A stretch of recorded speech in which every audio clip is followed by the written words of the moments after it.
In 2024, the horse industry in the U.S. alone brought in $87 billion. Yeah. And we are now the main headquarters. This equestrian center that was put in Ocala is a multi-billion-dollar project, bringing a huge job resource to the area. And you couple that with the manufacturing. Again, we're talking. Just let's take a step back. When you look at this, Alvin, Woods and Poole estimates that the population in Ocala, because of these reasons, lifestyle, affordability, big job sources like the equestrian center, and another one I'll talk about in a minute, it's going to go up almost 60% over the next 30 odd years. That's great to know, especially coupling that with an employment going up almost 70% over the next 30 plus years. So that's a really good number to know when you have, that type of population growth and job growth matching. Great. Imagine if you had population growing 60% and jobs only growing 20%. But when you see this equilibrium, it's very healthy. And in manufacturing right now with the new administration, like we talked about, Alvin, they're trying to bring it back to the U.S. Ocala is very strategically set up for its own manufacturing sector. So we believe that's going to add a whole nother dimension of job source and economy to the area that we're very excited about. And there's plenty of spaces to do that. So it'll be a combination of horse land manufacturing and also just desirable lifestyle. Affordability. I mean, I keep saying it. I know it's my overused word, but affordable housing is there. And that's a huge factor to its draw. Yeah, I think when we look at affordability, we ask, hey, can a tenant afford this? And the key is that the greatest demand is for affordable housing. Yeah. So one of the biggest mistakes developers or investors make is they go too high end. And when you go too high end, now you have to get a higher rental rate or your numbers are destroyed. Yes. The other thing is that when a tenant eventually, we never want a tenant to move, but eventually they might or they will. And then how long does it take to get a new tenant? Well, if you're charging someone $2,600 or more, it's going to take a lot longer to find a replacement tenant. Exactly. But if you're charging $1,400 for a brand new 2.2, that's going to be fairly easy to find another one because that's now in the affordable range for a lot more people. Yeah. And Ocala was so underbuilt with new construction. It was incredible. When we first went out there about 10 years ago, I think it was like 81% of all properties were owner occupied. That means the remaining inventory, that 19%, was rental property, but it was pretty old and dated and not favored very much. So when new construction started going, we were filling a void in the market, which we were happy to fill. And again, seeing the screen right now, I'm hoping that was a little bit to do with the moving trends, where we were number one in the U.S. for moving trends for first quarter of last year. And as you just said, Alvin, we actually hit that again. We were the number one city first quarter last year, and now end of first quarter, the second year in a row. You can't ignore that. And just again, backing out again for affordability, I know we hit on it. Every 25 affordable homes available in Florida right now, there's 100 renters looking for them. That's massive. That says for our sector of the market, there's still an inventory shortage. There's a huge demand. And again, that's why we have the confidence to keep building our own dime and providing what we do. Yeah, and it's worth noting that a lot of what's being built there is owner-occupied homes. Yeah. So there aren't a ton of apartment buildings being built there. There's not a bunch of, because an apartment building can create saturation. But if people are building homes for themselves to live in, that's not going to saturate the rental market. No, absolutely not. And again, just going through some of the rankings, 69th best place overall to live by USA and World Report. Number 10 best place to live in Florida by U.S. World News Report. 36th best performing city in the U.S. by a Milken Institute. So obviously that's great for overall economic fundamentals. And then the inventory. I mean, we can talk about the inventory in Ocala. Like you said, there's a lot of owner occupied. We still sell to retail buyers. I like working with investors better because I am an investor. But the market is very strong for the first time home buyers here. And it shows with where people go, oh, I heard it's taking forever to sell a home in Florida. That's a very blanketed statement. In Ocala, sales cycle is about 62 days on the market, which is better than the state average right now, which is about 93 days, I think, right now. But we're at 62 in Ocala. On the month supply in Ocala, 5.2 months. of available inventory. To give you reference, because that might confuse you, is that good? Well, here's what I can tell you. During the pandemic, which none of us have ever seen in Florida, we had about 1 month of inventory. That just didn't even make sense. It never happened before in Florida. That was a very obviously active time. Now, a non-active time, which I can remember, 2007 going to 2008, there was 16 months of inventory on the market, which shows why did we go into that situation? Well, 6 months is about a healthy market. We were at 16 months. Right now in Ocala, we're at 5.2 months of housing supply available. So we feel really good about it. And that's all properties. So that could be more expensive horse countries or estates. So the overall market's at 5.2 months, Alvin. Last year, too, when we talk about our home sales still happening. Oh, I heard home sales are down. Well, again, it depends where you're buying and what type of property. In Ocala, there was 3688 homes sold between January 24 and January 25, and the year prior was 2697. So we were still up year over year, which is a great sign for the area. And median pricing right now is just creeped over 300 to 3099 in January of 25. That's coupled with a median. I think I quoted this wrong earlier. I thought it was 72,000. It's just over 77,000. So I want you to think about that for a minute when you're saying, is a market healthy? Does it have room to grow? Can people afford to rent there? Can they afford to buy there? An average family income of 77,000 compared to an average price of 300,000, that's a really good affordability index. And that gives a lot of strength to the area. And it's worth mentioning that a city like Miami is actually the exact opposite, where the actual wages are way lower versus the average purchase price. Absolutely. So this is just, I figured I'd show people say, well, what's pricing? I want to see actual pricing on one of our properties. Well, here's an Ocala right here. Again, a 3-bedroom, 2-bath. Still nice model, 1,402 square feet, really popular with starter homes. Price still under $280,000. A lot of people thought new construction at those prices is impossible. It is. And this is an interesting number, Alvin, that I know you and I deal with all the time. If you look on this sheet, look at insurance. This is for full insurance coverage, $64 a month. I can't tell you how many times some of my client friends out of California or New York or other areas, or even other areas maybe in Miami, say, oh, insurance is impossible now. You can't get insurance in Florida. And I know you and I always laugh because there's a big difference between a home built new construction now, placed in the right area, compared to an older home very close to certain waterways. And this is what it costs to fully insure a property right now in Ocala. Some people are very surprised by that. And it's worth mentioning, insurance is up everywhere in the country. And a lot of it has to do with the cost to replace a property. And so obviously if labor, material, and values go up, the cost of insurance goes up. So the key thing is when you look at a state like Florida, figure which properties are actually going up in insurance costs. It's usually older inventory, that older roofs already have insurance claims on them, older water heaters. A lot of times they're flat with the surface of the road. These homes are being built up to 6 feet above the street level. Brand new windows, brand new water heaters. They're all passing what's called the blowers test. That's when the county or city will actually inspect to rush air into the home to make sure the windows don't pop out. Yeah. They're automatically qualifying for a wind mitigation discount. That's when they count the number of nails and the attachments to the truss of the roof. Yep. Those discounts are already being applied. Additionally, there's ways to be even more aggressive with insurance and going high deductible, making sure you're removing all personal properties with it. And every tenant is required to provide their own tenant insurance as well. So this covers their own belongings, or if something were to happen to the home and need to find another place to rent, they're covered through their own insurance. Yes, absolutely. And, 2 ways that we're able to try to get the best financing for our people. Insurance is one. And if we were working in older properties in certain areas, that'd be tough to do with our new construction model.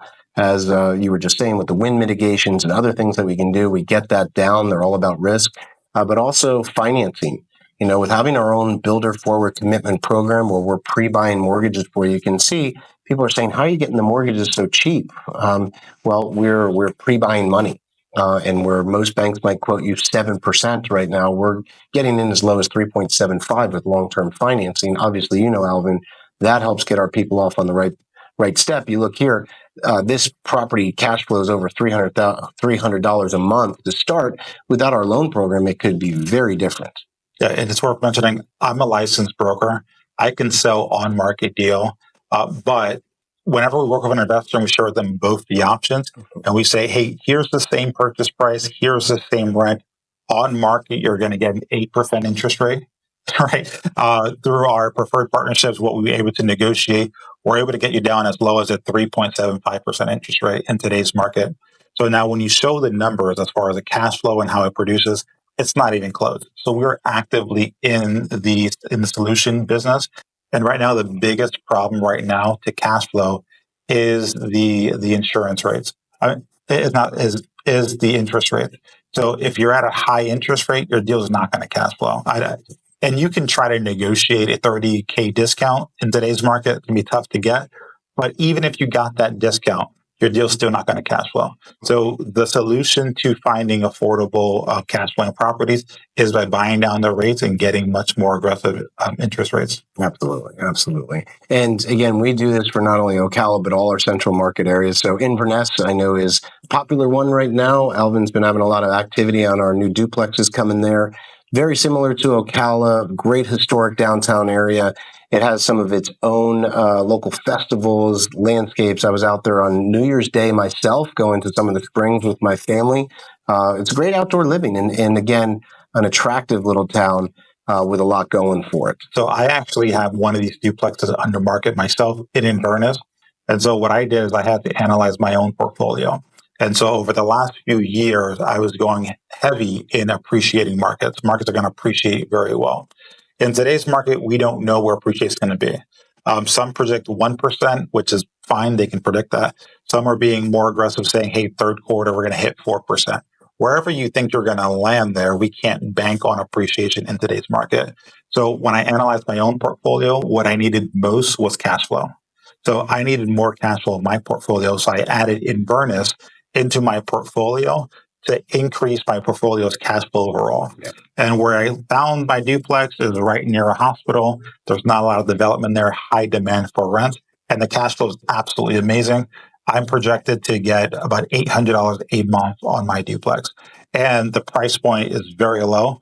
We're getting close to $200 a door for a duplex, brand new construction. That's a phenomenal value to be at that valuation per unit. Yeah, and that ties right in with, again, that affordability. I mean, you see this is top 10 cities to retire on $3,000 a month. You know, this is under $3,000 a month to be able to retire. That's something, as Alvin said, if you're not sure where you're going, it's hard to fall off a baseline floor like this. And that's why we really like Ocala and Inverness as some of our steadiest markets. And again, it's not just that it's affordable. There's things to do there. If you go down there, the downtown is historically restored, great little restaurants, parks, lots of trails and hiking systems. Again, I was out there with my family on New Year's Day. We could go on anywhere, Disney or such. My younger kids said, could we go out to the springs? And I knew where they were talking about. So again, great lifestyle to enjoy there for all of these things. But again, you can have it on such an affordable budget. So it's not just some area out in the middle of nowhere with nothing to do. It's got a great location and affordability. Also, the cost of living, as you saw, that's 12% below the national average, 15% below the state average.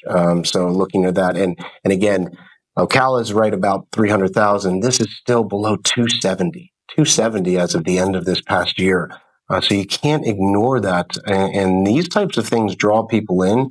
New home, these amenities for less than 270, gives it that real community aspect. Seniors, my original real estate mentor said, follow the baby boomers over the next 20 years. Senior residents are about 39% of the area. And that's great because sometimes they're renting our properties, but what they're actually doing is bringing job source to the area to the people who will be renting our properties. And that's absolutely a key dynamic here.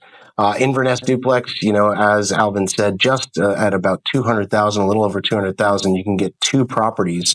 And those two properties under one roof insured for less than $100 a month. That's full coverage insurance.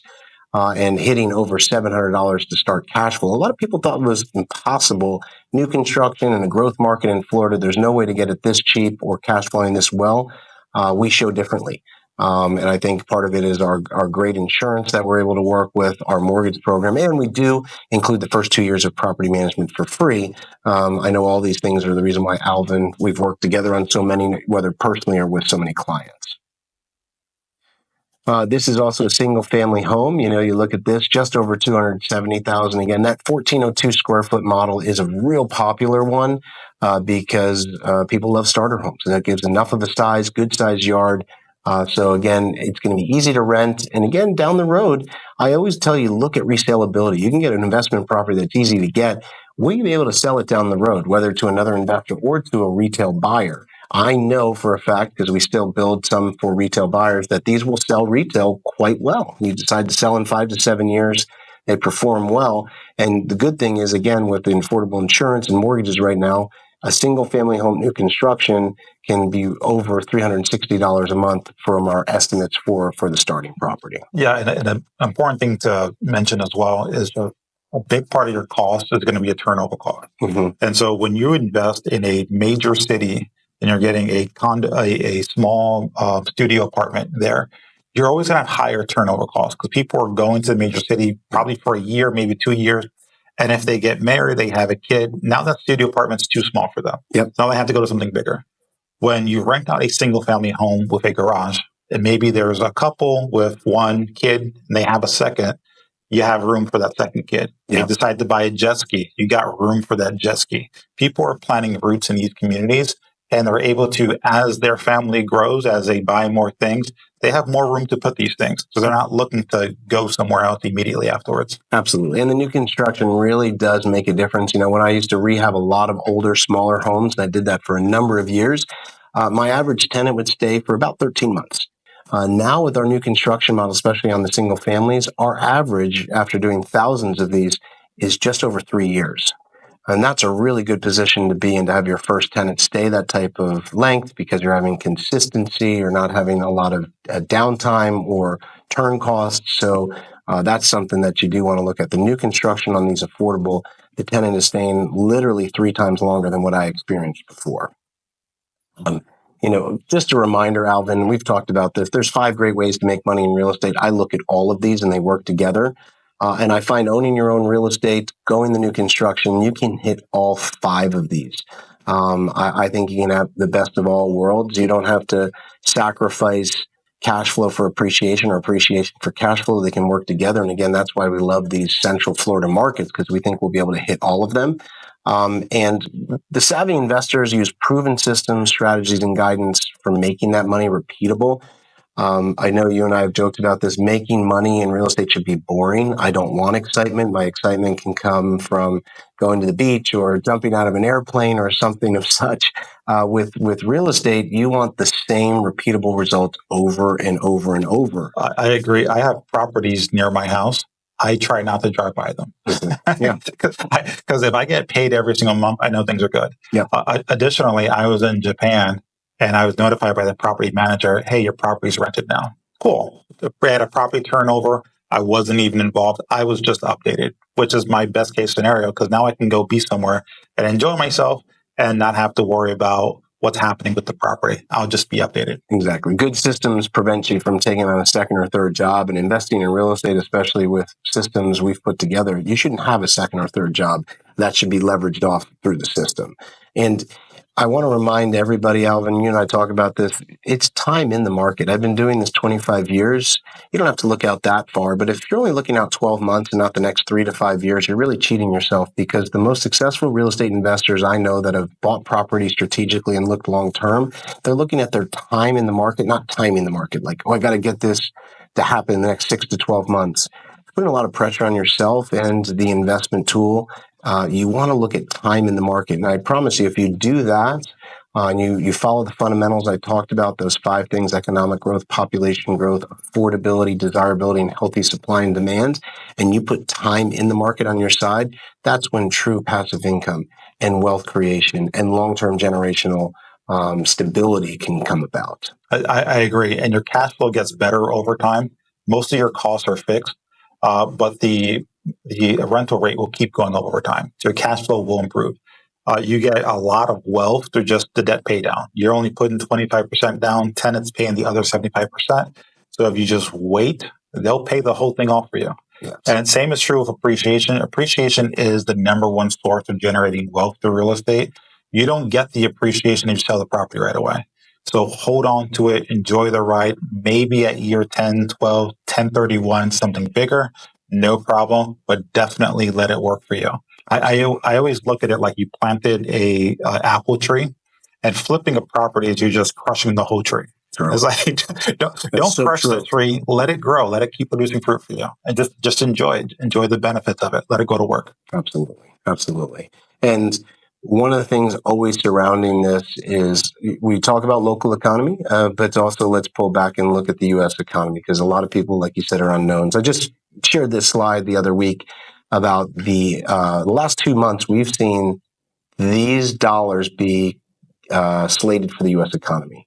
SoftBank, 100 billion, OpenAI and Oracle, 400 billion, Apple, 500 billion on the new gold card pathway to residency, $5 million, where they feel a lot of people are going to be doing this. And obviously, these gold card people are going to want to live in certain areas. Florida is one of the top markets that international people that could afford this have recognized of a place they want to be. Warm and by the water, different other fundamentals that they like. So I feel really good about this, backing us on the bigger level. We're talking about local economy and local pricing, but let's see what's really happening to U.S. dollar and infrastructure. This is what we're seeing. So, yeah, absolutely. So Ocala is obviously a great market. We've put together a great package for investors. We're actively finding solutions for the most common problems that our investors are facing. And if you want to get more information, please go to buildtorrent.com. We'll be happy to schedule an investor consultation, walk you through all of your options, and figure out which is the best approach given your unique scenario. And a lot of investors reach out to us even several months ahead of making a decision. So if you're doing a 1031 exchange and you're just simply looking at, hey, can I find a replacement property? We'll be happy to meet with you. If you have different ideas of what you're trying to do, we also want to hear from you. And by all means, leave your comments below if you enjoyed this video, if you liked it. We're going to be responding to every single comment mentioned below. And until then, we'll see you next time. Jim, thanks for your time. Thanks, take care, guys. Thank you.